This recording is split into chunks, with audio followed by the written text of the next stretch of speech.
AU and the UN have worked closely together for decades on the continent in peacekeeping missions. It's a very, very close relationship because both institutions are aimed at peace and security, and that is the UN's primary responsibility. In fact, 60% of the UN work is on the African continent. At the end of May, the AU launched the headquarters of the 10,000-strong Joint Military Force against Boko Haram in Chad. The organization is now seeking additional funding from the UN.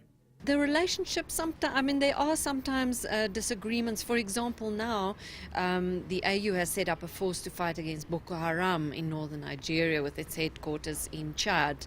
And it has been asking the UN to fund that force and that there be a UN resolution.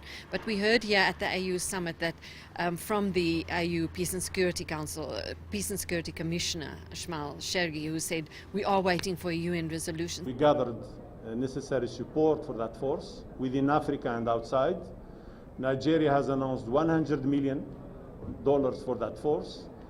The ECAS, the Economic Commission for Central African countries, have announced $50 million.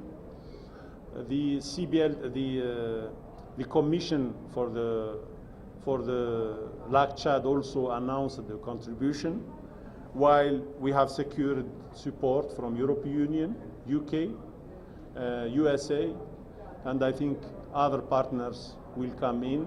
The AU mandate on peace and security is important, and the 15-nation Peace and Security Commission meets regularly with the UN to plan and implement joint activities.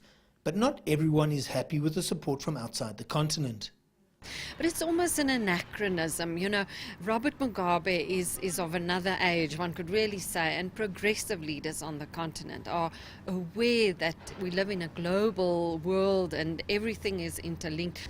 The people of Somalia, Chad, northern Nigeria and Sudan and South Sudan need protection, something that comes at a high price. And the AU is doing all in its power to get more partners involved.